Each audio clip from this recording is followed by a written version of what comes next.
Pathologie respiratoire pulmonaire. Il y a un lexique médical limité qui est assez particulière. Bien sûr le latin. On a le pectus excavatum, le pectus carinatum, pectus arcuatum, syphose, scoliose, lordose, angiome stellaire, préviligne, longiligne, gynécomastie, CVC thoracique, syndrome de Hertz, ptosis,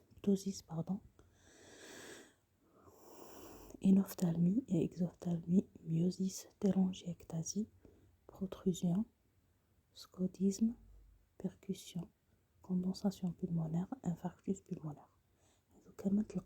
تلقاهم في la pathologie pulmonaire. On va commencer, et normalement l'examen clinique commence par un interrogatoire, on battant l'inspection, on battant la percussion. Elle se fait selon deux techniques, une percussion immédiate et une percussion médiate. Le schéma. Donc soit directement, soit à travers un autre doigt. Quels sont les résultats de la percussion? La percussion immédiate se fait directement par les doigts sur le thorax, plus précisément les espaces intercostaux, à la recherche de tympanisme, de matité qui vont nous orienter vers l'hypothèse diagnostique TANA. La percussion médiate, c'est-à-dire à travers un autre élément, pas directement sur le thorax, elle est plus précise et c'est la plus utilisée. Donc on l'utilise en frappant la paroi thoracique par l'intermédiaire d'un pessimestre placé sur le thorax. Le médius de la main gauche, donc l'examinateur placé successivement au niveau de chaque espace intercostal, de chaque hémithorax de haut en bas, de chaque hémithorax. Le percuteur est le médius. Tu as la main droite, la main gauche. Donc le poignet de la main droite doit être mobile. Donc il faut qu'il soit mobile. Il doit être mobile. Chaque espace intercostal doit être percuté de haut en bas, droite et gauche. La percussion immédiate donne des renseignements plus précis que la percussion immédiate. Elle est mieux supportée par rapport au malade parce que l'autre comme si elle fait directement. Elle dit que non, donc elle sur le doigt, sur la main d'ac. Donc la main gauche, les doigts, la main droite, elle a la main gauche. Les résultats de la percussion, on a deux types de sensations. Donc auditif, ou tactile. Sonorité thoracique est normalement variable d'un sujet à un autre suivant la région du thorax percutée. On a une matité hépatique, c'est tout à fait normal, qui nous trouve à la région de le foie. En percutant la face antéro-inférieure de l'hémithorax droit, donc au 5e espace intercostal à peu près. La matité splénique, c'est-à-dire la rate, avec une percussion de la face antéro-externe et interne de l'hémithorax gauche, entre le 9e et la 11e côte, la ligne axillaire moyenne. Donc la ligne axillaire moyenne, entre 9 et 11, la rate. Le tympanisme, c'est une hypersonorité qui est mise en évidence notamment en percutant. L'espace de Trope, c'est un espace situé à la face antéro-inférieure de l'hémithorax gauche, environ le 16e côte. Elle correspond à la poche arrière costrique, c'est de l'air, donc c'est un tympanisme. Les résultats de la percussion pathologique, bien sûr, on a les matités, les submatités, les tympanismes et les scodismes. On va voir tout ça en détail. On a le foie, 5e espace intercostal droit. On a la rate entre 9e et 11e espace intercostal, la ligne moyenne axillaire et postérieure gauche. On a la poche arrière gastrique, la 6e côte, la ligne médio-claviculaire. Donc il faut retenir les chiffres. Donc pour différencier les résultats de la percussion normale C'est des organes normaux et les résultats de la percussion pathologique qui m'a matité, submatité, tympanisme et scodisme. On commence par la matité. On peut toujours à dessiner la ligne axillaire moyenne. On a une diminution franche de la sonorité normale. Matité franche de bois qui est l'équivalent donc d'un épanchement pleural liquidien. La limite supérieure de la matité a la forme d'un parabole à sommet axillaire. Donc c'est ce qu'on appelle la courbe de Damoiseau. La submatité, c'est une diminution moins nette et moins franche de la sonorité que la matité. C'est pour ça qu'on a de la submatité. Un exemple, tu as le syndrome pulmonaire. Elle est maximale, soit en avant, soit en arrière. Elle est suspendue dans un hémithorax suivant le lobe ou là le segment atteint. Donc, à la le lobe ou là le segment. Mais chez qui la matité, tu as l'épanchement pleural, je dis toujours multata. Ou là, tu te à la position de la personne. Le scodisme d'aucun, donc au nom de Skoda, c'est quoi? C'est un bruit clair et vibrant en percutant la partie supérieure du thorax. C'est-à-dire qu'on a dans la région sous-claviculaire. La clavicule correspond au sommet du poumon situé au-dessus d'un épanchement pleural liquidien. Donc l'épanchement liquidien, il faut qu'on ait le scodisme. L'auscultation, c'est quoi? Donc, c'est une auscultation pulmonaire, c'est le quatrième temps et le dernier temps à l'examen physique. L'auscultation consiste à écouter un son ou un bruit. Tu as un organe transmis à l'oreille de l'examinateur à travers de la paroi thoracique. L'auscultation directe ou immédiate, l'oreille traite directement, ou là indirecte par un stéthoscope. Le stéthoscope de l'INEC. Donc la plus utilisée, vous imaginez que c'est le stéthoscope qu'on va utiliser et on doit s'entraîner. L'auscultation médiate a des conditions. Donc elle doit se faire de manière bilatérale, symétrique, comparative, de haut en bas, limite-thorax, donc comme la percussion et la palpation, région antérieure, latérale, postérieure. Elle intègre le creux claviculaire et les aisselles aux deux temps respiratoire, l'inspiration ou l'expiration sur plusieurs cycles. Donc, un seul cycle. Le malade doit respirer profondément, la bouche ouverte. Donc, il faut tousser 4 à 5 fois et parler avec une voix normale. Donc, je vais les modifications. Alors, on a les schémas de l'auscultation médiate qu'on utilise le plus souvent. Donc, il y a les stéthoscopes, il y a le stéthoscope obstétrical aussi. Donc, là où ils utilisent le milieu. Généralement, on l'utilise l'obstétrique, mais il y même le thorax. Le stéthoscope, donc c'est un élément qu'on utilise pour l'auscultation. Donc, on a une membrane ou une partie métallique. Donc, il a une rigidité assez différente. Par sa constitution, il constitue un amplificateur acoustique. Il a un large pavillon. Et un petit écouteur. L'écouteur terrestre ou le pavillon cuir. Donc, pour capter le son. Comment ausculter? Donc, il faut imaginez la composition de le poumon et ausculter de façon symétrique, de façon systématisée. Donc la région sous-claviculaire, la région axillaire ou de haut en bas. On a les lobes inférieurs, on a les lobes moyens et les lobes supérieurs et la région sous-claviculaire et la région axillaire. Il faut imaginer les lobes sur le malade. L'auscultation passe par plusieurs étapes. Donc, bien sûr, le malade, il est dévêtu la partie supérieure de haut. Donc, on l'utilise le dos et on fait donc de haut en bas. Donc, les espaces intercostaux. Donc, on le fait tousser, on le fait parler. Donc, on chauffe les deux temps, donc inspiration et expiration. ومن بعد يكون مع الأول assis ومن بعد نحطوه allongé باش نشوفوا la partie antérieure tout en imaginant la segmentation تاع le poumon droit et gauche pour avoir une idée. Donc إذا كان عندنا une matité ou une submatité, un tapanisme ou un scodisme, pour avoir une projection تاع la région atteinte بلا ما ننساو هذوك les organes normaux, c'est-à-dire le foie, la rate et la poche la poche تاع l'estomac. Donc, une fois l'auscultation est finie, il faut analyser avec le bruit. Donc, déjà, la localisation, c'est quoi le bruit? Donc, à quel temps ventilatoire? Donc, est-ce que l'inspiration ou l'expiration? Quel est le mécanisme physique responsable? Donc, la vibration les sécrétions. Donc, vous imaginez, il faut être intelligent. Donc, est-ce qu'il y a des sécrétions? Donc, est-ce qu'il y a une diminution dans le passage d'air? Donc, est-ce que c'est le calibre?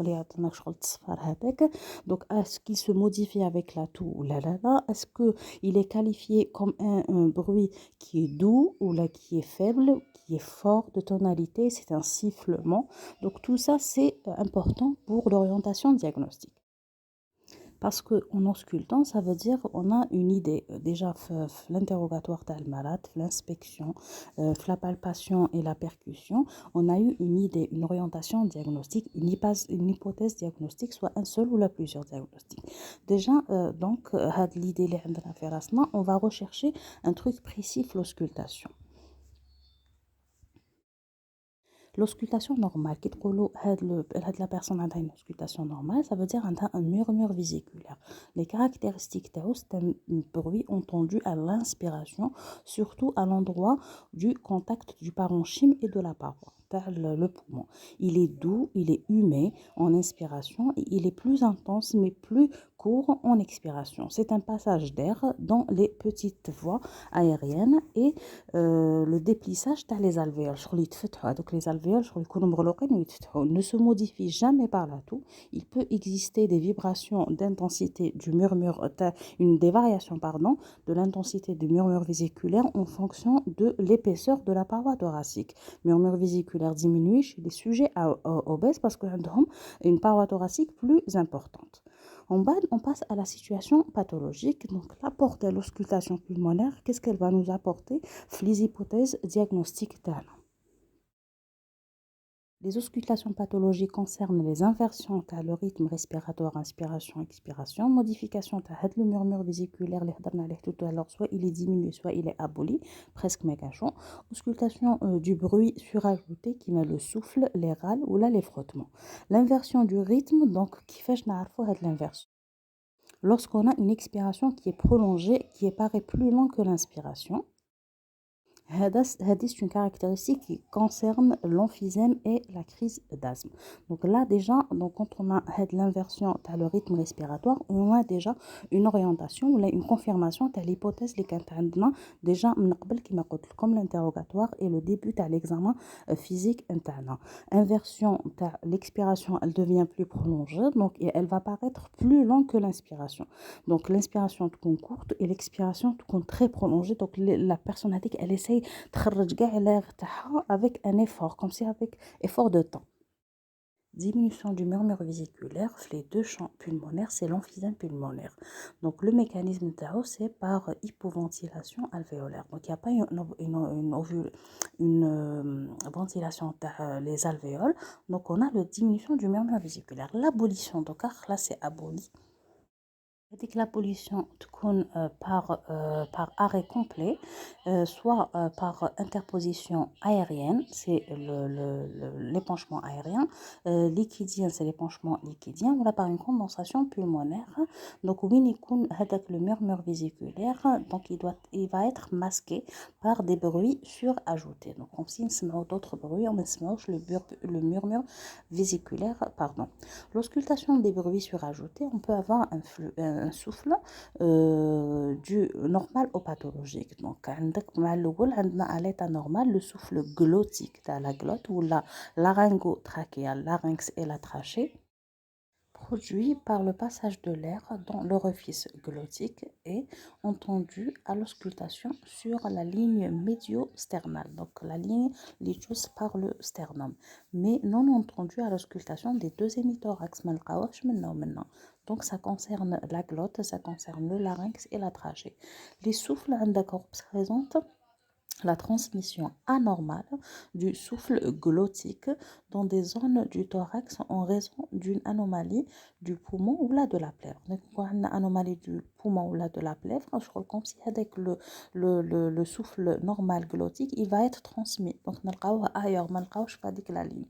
La recherche des caractères suivants, le temps de la respiration, inspiration, la expiration, le timbre tao, c'est-à-dire est-ce qu'il est grave ou là non, la tonalité tao, et l'intensité tao, est-ce qu'il est intense. Donc, nous voyons les caractéristiques tao, il vient du poumon ou là de la plèvre. Les différents souffles, يقدر يكون tubaire, شغل un tube, pleurétique, يقدر يكون amphorique, ou يقدر يكون cavitaire. Le souffle tubaire, il ressemble au bruit effectué en soufflant un tube creux. Donc, c'est le temps respiratoire tao, il est perçu aux deux temps respiratoire, inspiration, expiration, mais il est à prédominance inspiratoire. Donc, c'est un bruit intense, une tonalité élevée. Le timbre tao, il est rude en U, qui va le U, il est rude. Donc la valeur sémiologique tao, c'est la condensation pulmonaire. L'exemple, c'est la pneumonie à pneumocoque. La PFLA, voilà. Le souffle pleurétique, donc le temps respiratoire tao, c'est un souffle expiratoire. Donc il est doux, lointain et voilé. Il est élevé, la tonalité tao. Il est aigu, qui met E, qui met U tout à l'heure. La valeur sémiologique tao, c'est l'épanchement de petite et de moyenne abondance. Grande abondance, malgawash. Le souffle amphorique, il ressemble au bruit obtenu en soufflant dans une jarre ou là amphore ou là un récipient. Il est perçu les deux temps respiratoires mais à prédominance expiratoire. Donc il a une intensité faible, tonalité élevée. Donc le timbre tao, il est métallique. C'est du métal. La valeur sémiologique tao, c'est un épanchement pleural aérien. Le souffle cavitaire, c'est comme si une cavité. Donc, surtout, il a une prédominance inspiratoire. C'est un bruit intense avec une tonalité très basse.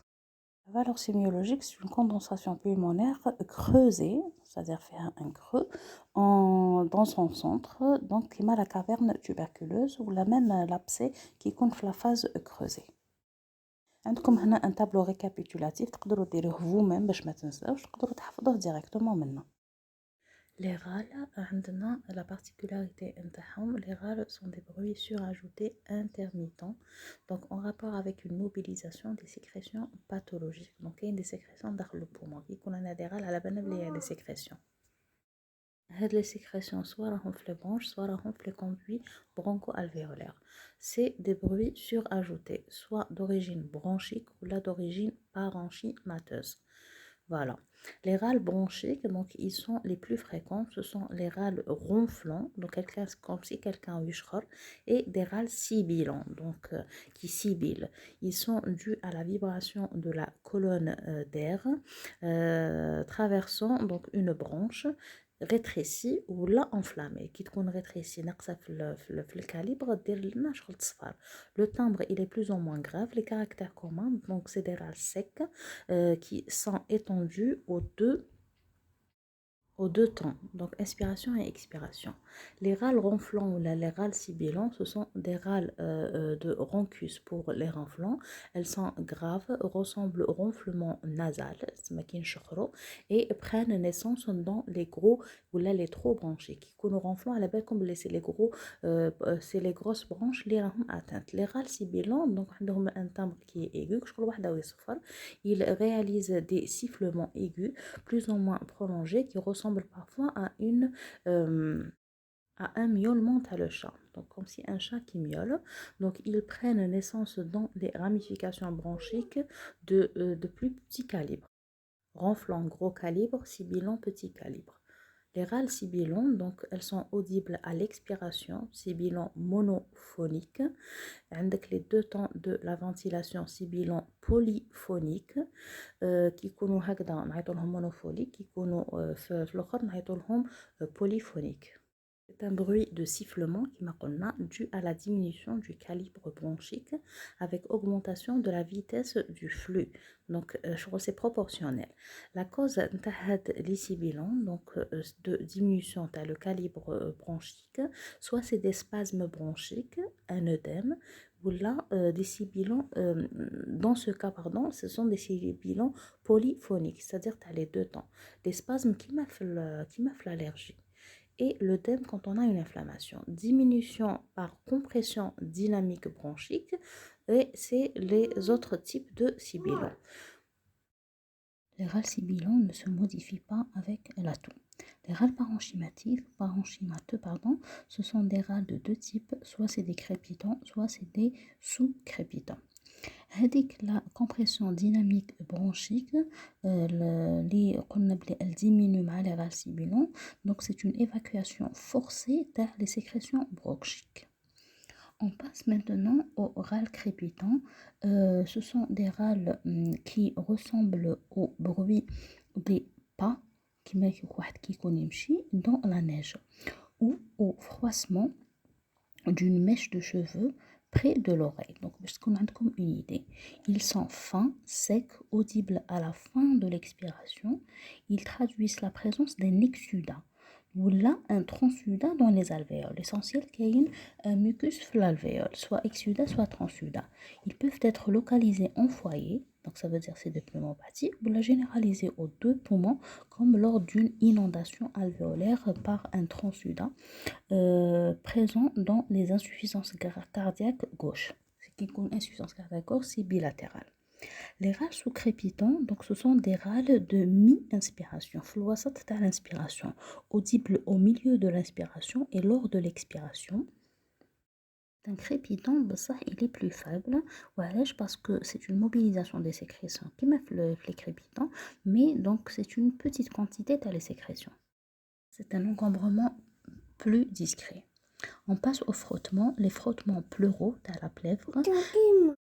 Ils sont liés au frottement des deux feuillets à la plèvre lorsqu'ils sont inflammatoires, audibles sous la forme d'un bruit superficiel allant du crissement du cuir neuf qui عندك الكوير جديد au frottement de la soie. C'est un bruit à les deux temps respiratoires, inspiration et expiration, qui n'est pas modifié par la toux, qui disparaît en apnée. Quand on dire une apnée, il va disparaître, pardon. Il faut عندكم un tableau comparatif entre les râles.